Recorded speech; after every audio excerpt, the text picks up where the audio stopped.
Queridos, é muito bom estar aqui, a gente rever velhos amigos e poder ver que a igreja tem sido abençoada, que tem agradado, e cada pessoa que ora, que ouviu as orações de manhã e as orações da noite, é a mesma oração. Obrigado por aquilo que o Senhor tem sido e feito na nossa igreja. Então isso é um motivo de alegria, por saber que os membros da igreja amam a sua igreja e sempre esperam o melhor dela. Nós temos plantado uma igreja lá em Araraquara. Nós completamos em maio 2 anos de congregação organizada. Estamos no processo agora para a gente, temos o terreno, estamos esperando a doação de um templo, e aí o processo todo de organização. É um processo desafiador, mas é muito bom, alegra muito o coração, e entendi que sempre foi a minha vocação, de pensar na igreja, essa igreja conquistar mais espaços, mais pessoas, e plantação, aquilo que Deus sempre colocou na minha vida. E eu gosto de vir para cá, porque aqui eu sou chamado de reverendo, e Xande. Ela é pastor Alexandre, que é reverendo Xande. E aí então dá uma autoridade, mas uma intimidade, isso é gostoso. Então é muito bom poder estar com vocês e saber o quanto que vocês fizeram parte dessa minha caminhada. Tempo de seminário, depois o tempo aí eu poder voltar aqui ministrar a palavra, compartilhar com vocês, é um motivo de muita alegria. Mas creio que todos aqui já me conhecem, então não preciso falar muito de mim. Quero orar mais uma vez para que Deus esteja nos abençoando, aquietando o nosso coração, levando cativo a nossa mente, o nosso coração. E como o presbítero já pediu, que ele venha nos abençoar com a sua palavra e construir em nós as realidades que Deus quer fazer em cada um de nós. Vamos orar? Pai, seja conosco, ó Deus. Sabemos, ó Pai, que o Senhor se faz presente e aqui o Senhor derrama da tua bênção. Nós pedimos, ó Deus, que o Senhor abra o nosso entendimento e prepare o nosso coração, para que seja, Deus, a boa terra, para receber essa palavra do Senhor. E assim nos dê, ó Deus, a sabedoria e o discernimento, para compreender essa palavra, e a humildade, para que possamos colocá-la em prática. Nós somos do Senhor, e é o Senhor, ó Deus, quem tem o melhor para cada um de nós. Então revela a nós, ó Deus, a tua vontade. É o que nós pedimos, em nome do Senhor Jesus. Amém. Queridos, em quem nós temos depositado a nossa confiança? É óbvio que se perguntasse a você agora, nesse momento, e desse a você a oportunidade de responder em quem você deposita a sua confiança nesse ambiente de igreja, você iria responder prontamente: eu confio totalmente em Deus. Mas e quando nós não estamos em ambiente de culto?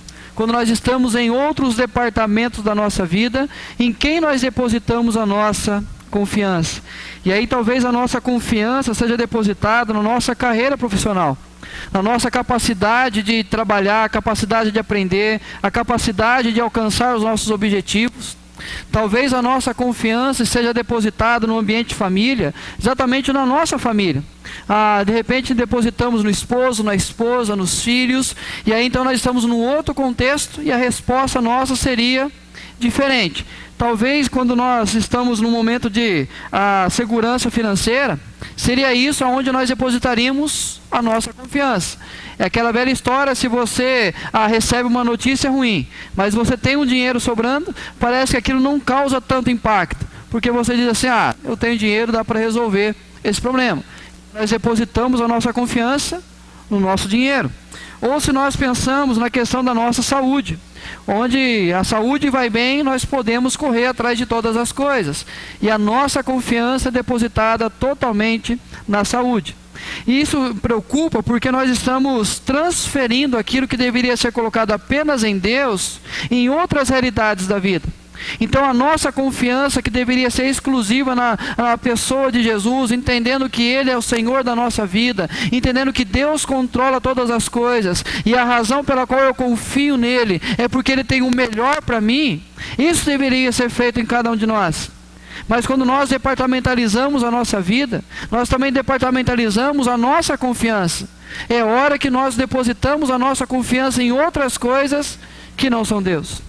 E é interessante que Tim Keller, ele faz uma pergunta muito simples, para revelar em quem nós depositamos a nossa confiança. Ele diz o seguinte: qual elemento em sua vida que, Caso você viesse perder, possivelmente perderia também a própria vontade de viver ou a razão de existir. E o que você tem na sua vida, caso fosse tirado de você, tiraria de você o sentido de vida, a razão da sua existência. E a resposta que nós damos a essa pergunta vai mostrar exatamente em quem nós depositamos totalmente a nossa confiança.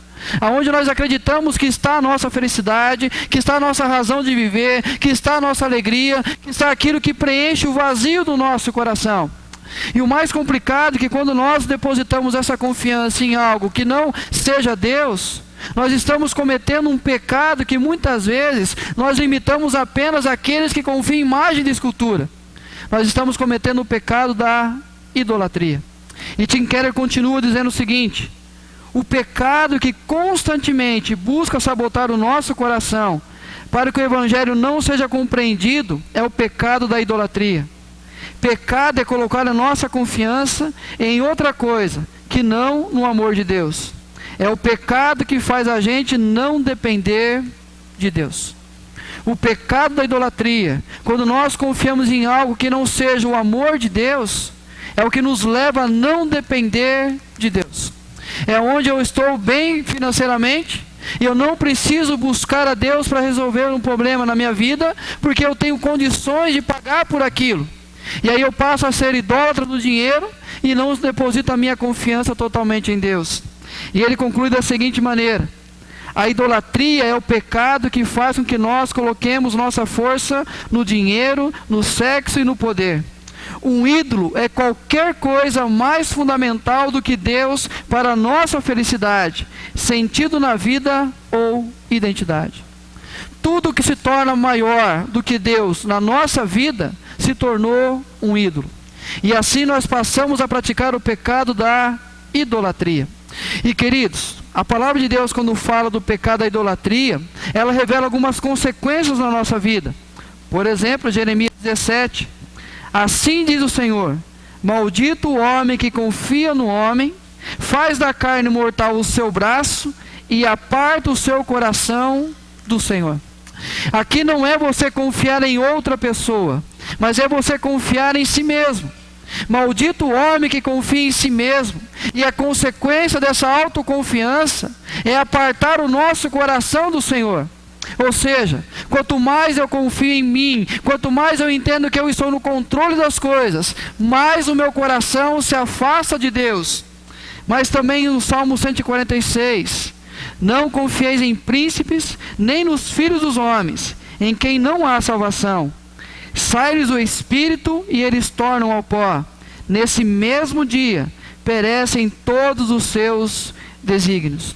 Ou seja, quando nós depositamos a nossa confiança em outra pessoa que não seja Jesus Cristo, assim quando essa pessoa deixar de existir, a nossa esperança também deixa de existir. Quando aquela pessoa morre, com ela morrem os seus desígnios, as suas vontades, toda a sua autoridade, e nós nos perdemos totalmente. É interessante que quando nós lemos a história de Abraão e vemos todas as promessas que Deus fez a ele, e a principal delas é dar a ele um filho, e Deus, quando ele tem um filho nas mãos, Deus lança um desafio para ele: pega o seu filho, leva ao monte e sacrifica seu filho. E Abraão faz exatamente essa realidade: pega o seu filho e vai numa longa estrada com o seu filho. Chega um momento, ele manda que os homens ficassem para trás e só os dois continuam na caminhada. E para complicar a situação de Abraão, o filho pergunta: pai, aqui está a madeira, está tudo preparado, mas cadê o novilho? E aí imagina a situação de Abraão, aquele que para ele era o filho da promessa, o que Deus havia prometido para ele, e agora deveria sacrificar. Mas mesmo assim ele leva o seu filho, ele prepara o sacrifício, e Deus então fala: não precisa, porque eu sei em quem você confia. Eu sei agora quem é a prioridade na sua vida. Não é a bênção que eu dei para você, mas é você ter depositado a sua confiança totalmente em mim. E o mais complicado, o texto mais conhecido nosso: prata e ouro são os ídolos deles, obra das mãos de homens. Tem boca e não falam, tem olhos e não veem, tem ouvidos e não ouvem, tem nariz e não cheiram, suas mãos não apalpam, seus pés não andam, som nenhum lhe sai da garganta. E aí a consequência? tornem-se semelhantes a eles os que os fazem e quantos neles confiam. Deu para entender o que o salmista está dizendo? Ele fala de ídolos que existem, que eles não andam, não falam, não ouvem, não cheiram, não apalpam, não fazem nada, não tem vida neles. Mas aqueles que neles confiam se tornam semelhantes a eles. Ou seja, a idolatria causa em nós cegueira, nós não conseguimos ver, não conseguimos enxergar, não conseguimos sentir, não conseguimos acreditar, não conseguimos nos mover, porque nós ficaremos parados totalmente como os nossos ídolos. Eu lendo um artigo sobre um ateu, e ele falando exatamente das razões pelas quais ele não confia em Deus, mas eu achei interessante uma frase que ele disse: pois aqui está outra coisa que é verdadeira, nas trincheiras do dia a dia da vida, não existe tal coisa como o ateísmo, não existe tal coisa como não adoração, todo mundo adora algo, a única alternativa que temos é o que nós vamos adorar. Um ateu dizendo, quando uma pessoa diz não confiar e não acreditar em Deus, não significa que ela não deposite a sua confiança em algo. Não significa que ela seja totalmente isenta de acreditar e de confiar em alguma coisa. Ela vai depositar a confiança em algo. Ou seja, ela vai construir um Deus para ela. Ela vai construir um Deus que ela possa depositar totalmente a sua confiança. E ele vai chegar à conclusão. A escolha depende. A quem você vai confiar? A quem que você vai entregar a sua vida? Em quem você vai depositar totalmente a sua história? Ou seja, depende de uma escolha nossa. Em quem nós estamos depositando a nossa confiança? Em quem nós direcionamos diante de circunstâncias da vida? A quem nós levantamos a nossa voz? A quem nós recorremos? A quem nós transferimos aquilo que nós não temos condições de resolver? E aí nós vamos entender que essa resposta vai mostrar em quem nós depositamos a nossa confiança. Ou seja, queridos, confiar é uma questão de escolha. Abra sua Bíblia em Marcos capítulo 4. Nós iremos ler um texto bastante conhecido. Marcos capítulo 4, versículo 35 ao 41.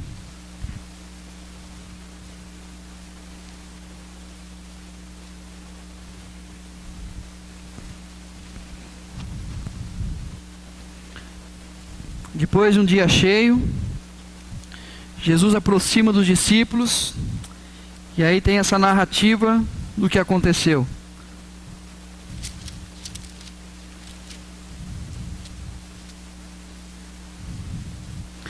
Marcos capítulo 4, versículo 35 ao 41.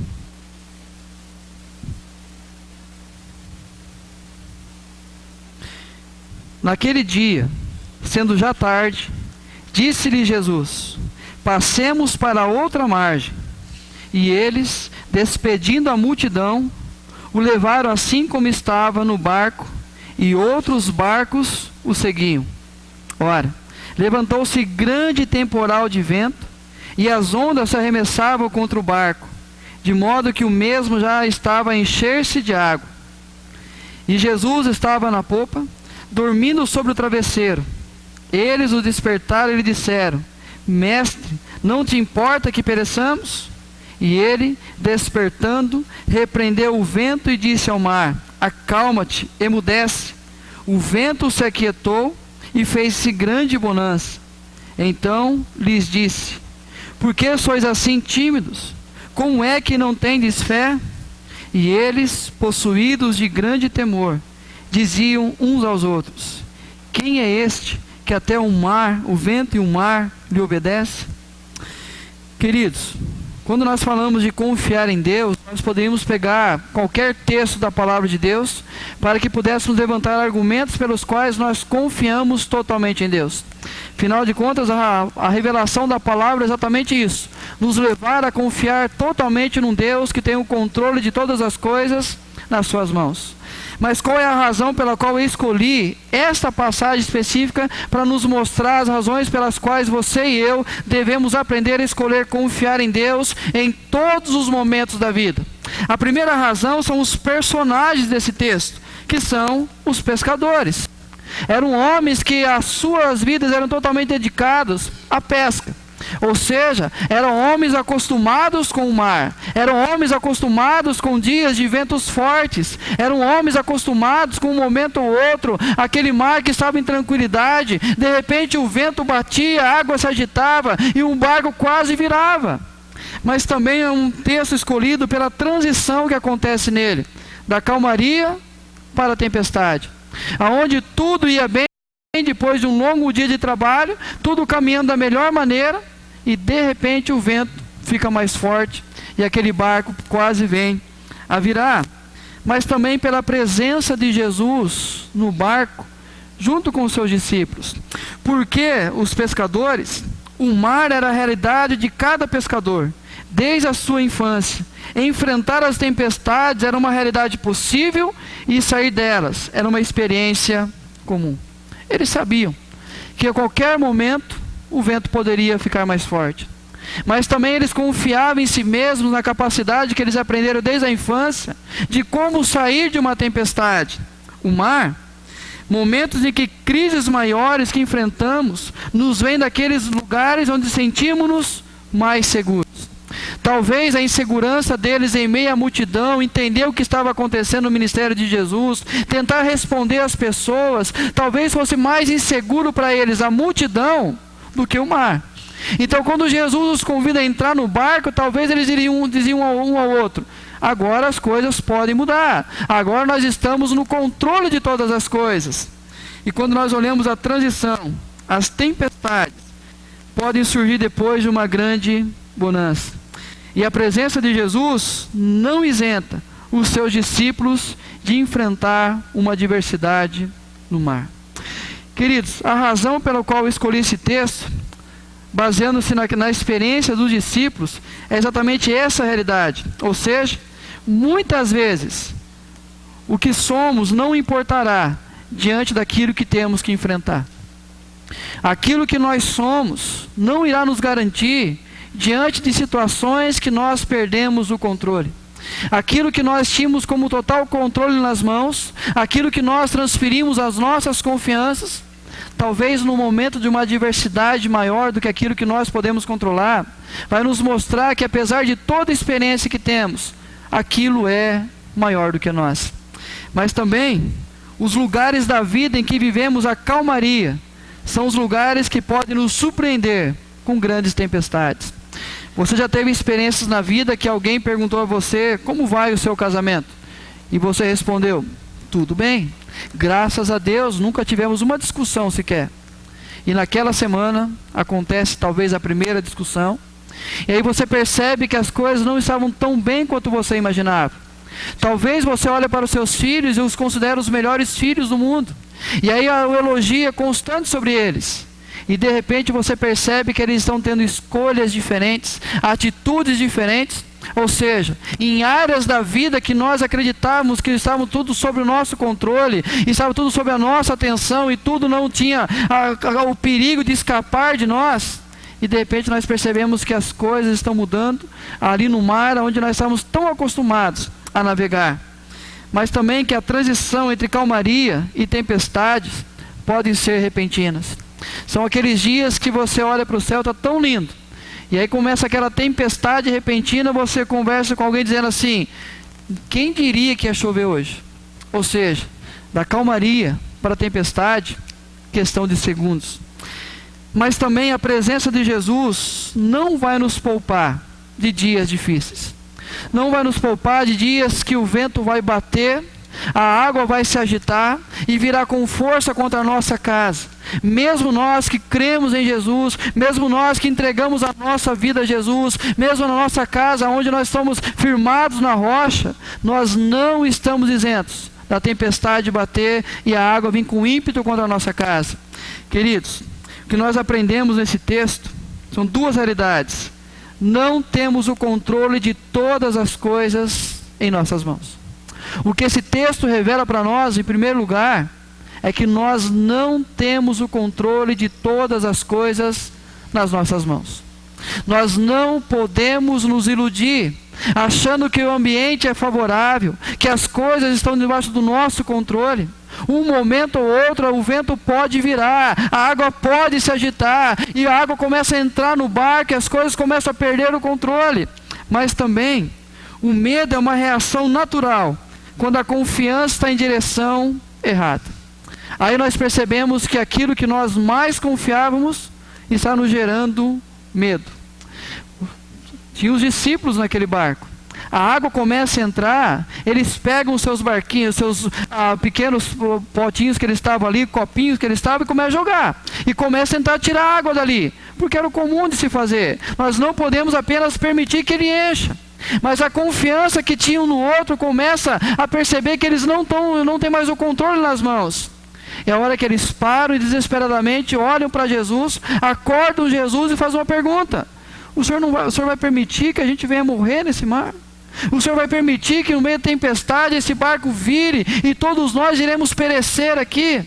Ou seja, enquanto eles estavam depositando a confiança um no outro, a reação deles é de medo, é de insegurança, é de incerteza. A única certeza que eles tinham é: nós iremos permitir que o barco vire e a nossa vida corre um grande risco. Ou seja, quando nós entendemos que a nossa confiança é em direção errada e não na direção de Deus, o desespero vai bater, o medo vai chegar na nossa porta. Porque nós tínhamos a certeza que uma boa educação para os filhos era aquilo que eles precisavam para que eles pudessem se tornar alguém na vida. Mas todo o ensino que receberam não foi tão bom assim. Tentar tratar o marido da melhor maneira, confiar totalmente nele, tentar apoiar de todas as formas, de repente as coisas viram. É hora que eu percebo que aquilo eu estou perdendo, porque a minha confiança estava na maneira que eu cuidava. Da mesma forma a esposa, da mesma forma o contexto igreja, os nossos ministérios.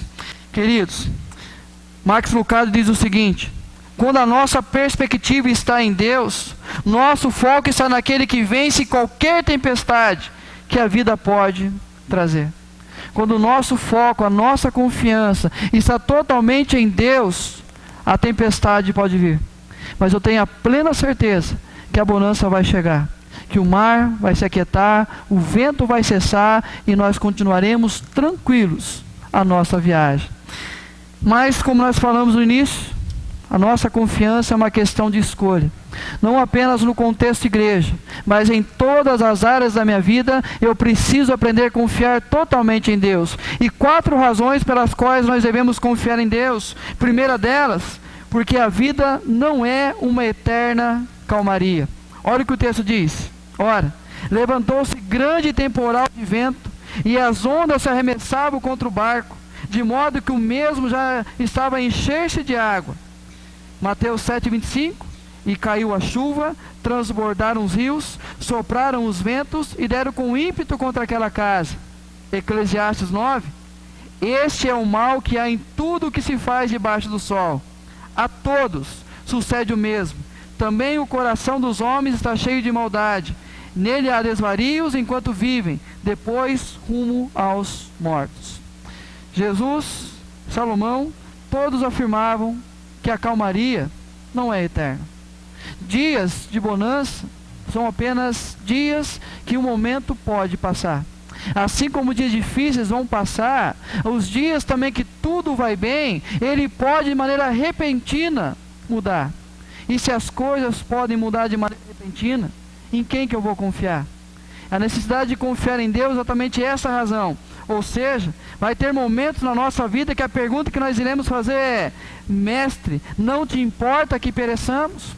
Alguns dias da nossa história, da nossa caminhada, a única palavra que nós iremos dirigir a Jesus é esta: Senhor, o Senhor conhece a minha situação, o Senhor sabe o que eu estou vivendo, o Senhor sabe o que eu estou passando na minha vida, o Senhor não vai agir, o Senhor não vai interferir, o Senhor não vai mudar a minha história.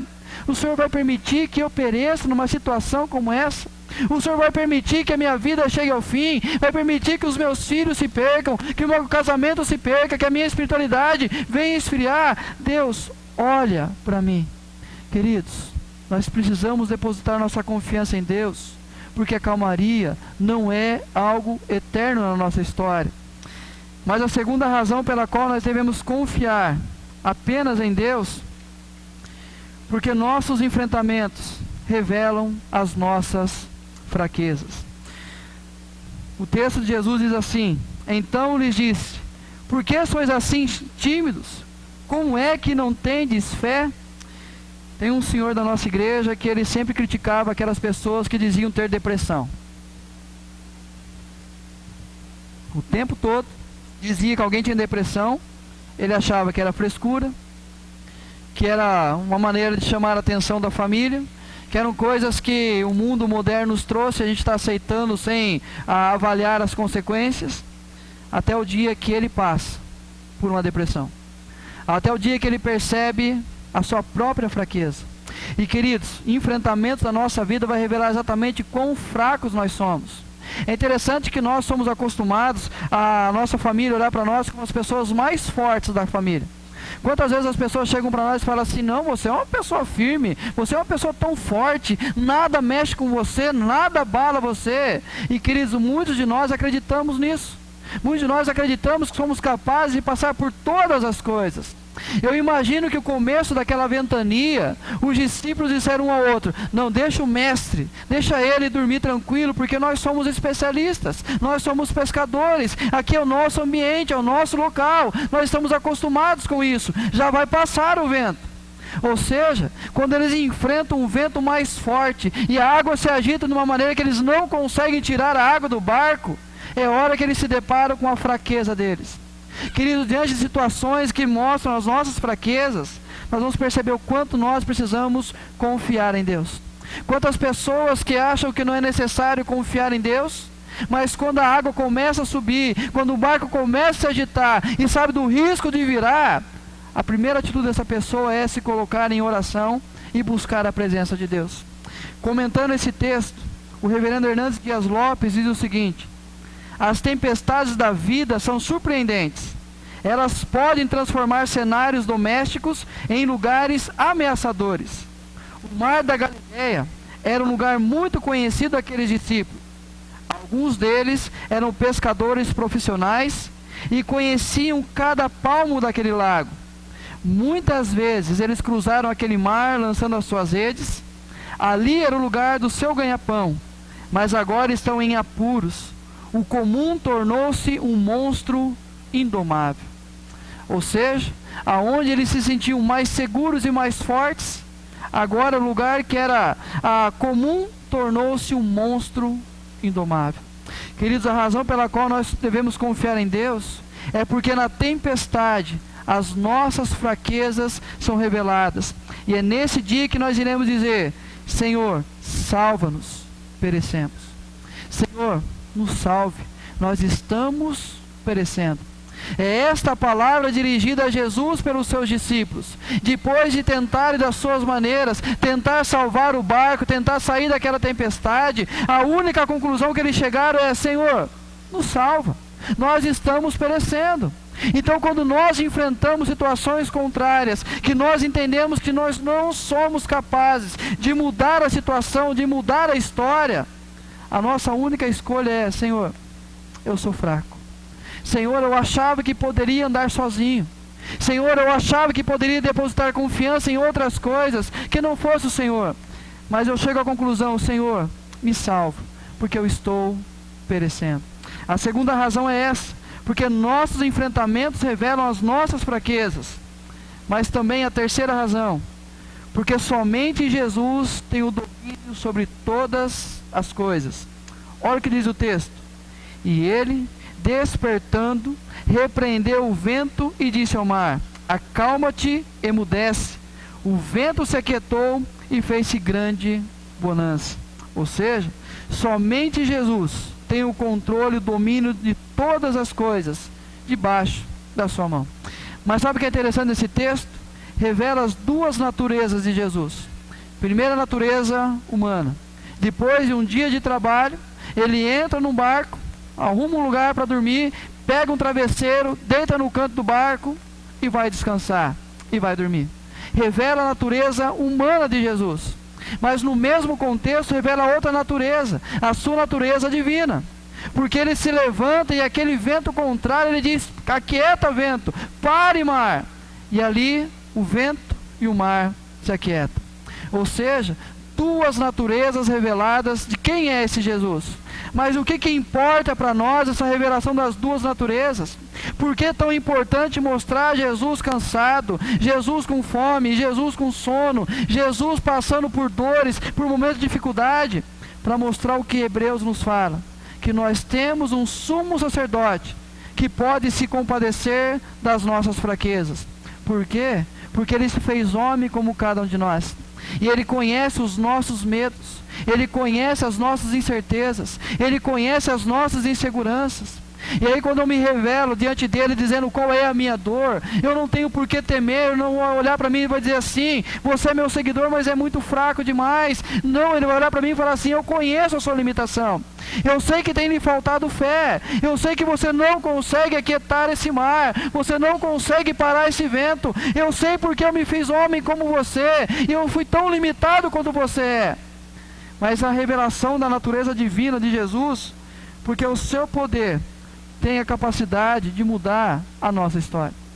Quando nós encontramos essa natureza divina de Jesus, é exatamente Ele que tem o domínio sobre todas as coisas, e a minha vida está debaixo desse domínio dEle, eu posso ter total confiança, porque eu sei que Ele é capaz de mudar a minha história. Eu sei que Ele é capaz de aquietar o mar e de cessar aquele vento, porque Jesus conhece a nossa humanidade, e através da sua divindade, Ele pode mudar a nossa história. Vai ser um momento que nós iremos dizer a Ele, quem é este que até o vento e o mar lhe obedecem? Quem é este que tem o domínio sobre todas as coisas? Os momentos da vida onde nós entendemos que nós não temos o controle, é a razão pela qual nós devemos continuar confiando totalmente no Deus em quem nós servimos. Porque somente Ele tem o controle do mar e do vento contrário. Ou seja, somente Ele tem o controle daquilo que tem trazido muita ansiedade ao nosso coração, situações adversas. Ele continua no controle de todas as coisas.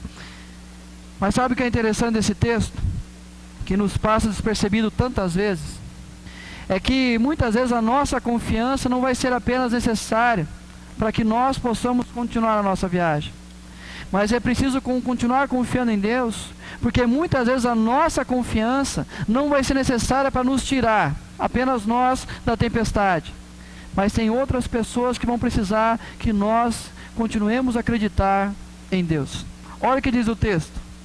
E eles, despedindo a multidão, o levaram assim como estava no barco, e outros barcos o seguiam. Quem é que estava no alto mar? Quem é que enfrenta a tempestade, o vento contrário? Quem é que está lutando pela vida? Era somente os discípulos que estavam no barco com Jesus?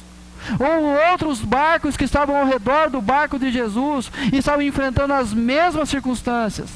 Queridos, muitas vezes na nossa vida, nós iremos precisar continuar confiando em Deus, porque tem pessoas ao nosso redor que nem sequer estão próximas de Jesus, nem sequer têm condições de se aproximar de Jesus e questionar se Ele vai permitir que eles pereçam. Ou seja, na nossa caminhada cristã, muitas vezes nós como sacerdotes reais, vamos precisar continuar confiando em Deus, para que outras vidas experimentem o milagre de ver o vento se aquietando e o mar deixando de ser agitado. Porque os barcos vizinhos não estavam com Jesus do lado deles. Os barcos vizinhos não tinham facilidade de se aproximar de Jesus e clamar que Ele fizesse alguma coisa.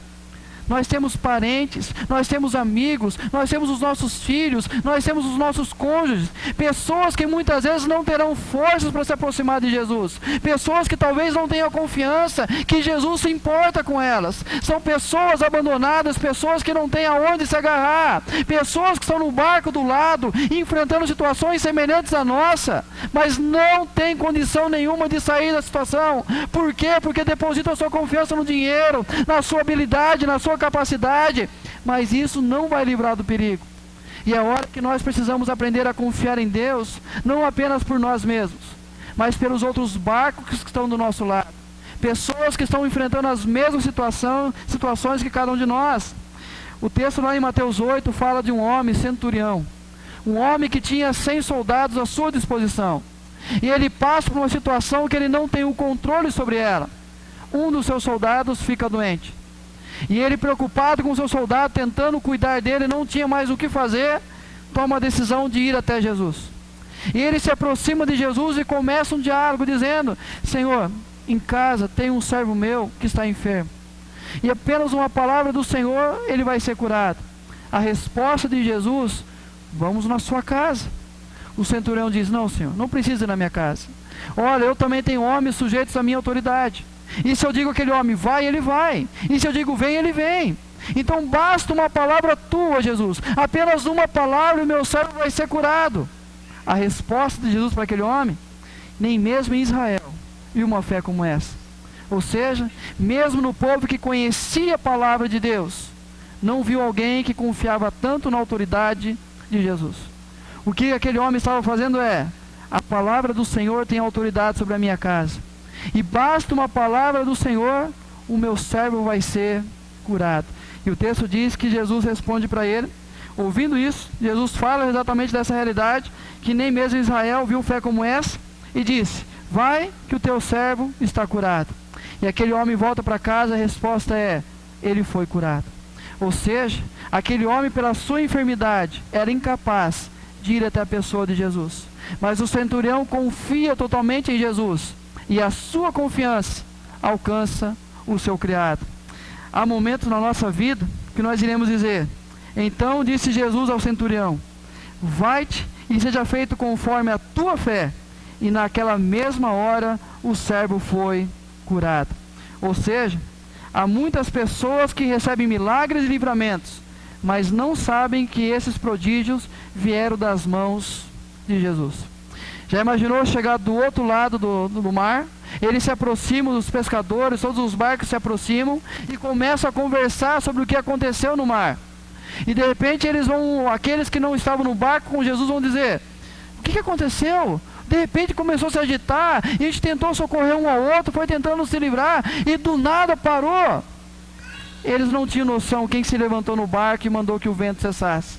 Eles não sabiam que Jesus estava no controle de todas as coisas. E assim acontece com muitas pessoas, que o milagre chega na casa dela, pessoas que a situação está mudando, que elas passam por dificuldades, de repente as coisas começam a mudar, mas elas não conseguem entender o porquê que está acontecendo, mas é porque tem alguém confiando por ela. Tem alguém confiando e levantando a sua voz em oração, para que Jesus aquiete o vento, aquiete o mar na vida daquelas pessoas. E queridos, você tem orado por pessoas, você tem colocado pessoas, eu vejo no boletim vários nomes, e aí de repente essa pessoa vai chegar para você e falar assim: ó, lembra aquela situação? Não sei o que houve, mudou. Aí você vai dizer assim: quando você não tinha forças para confiar, eu confiei por você. Queridos, há momentos na nossa vida que deveremos confiar em Deus, não apenas por nós mesmos, mas por aqueles que não têm condições de confiar em Deus. Olha o que Jeremias diz em Jeremias 17, 7 e 8.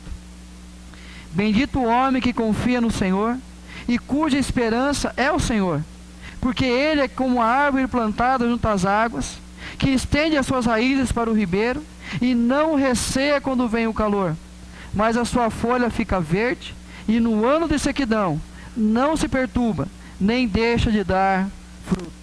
Ele fala de calor extremo, ele fala de sequidão, mas em situações adversas, ele continua com a folha verde, e ele continua no tempo certo, dando o seu fruto.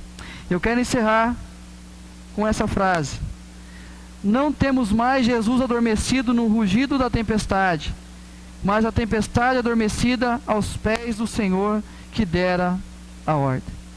Queridos, na nossa vida, quando nós depositamos a nossa confiança somente em Deus, nós vamos perceber que não é mais a tempestade que nos preocupa. Por quê? Porque nós estamos nos aquietando aos pés daquele que tem o controle de todas as coisas.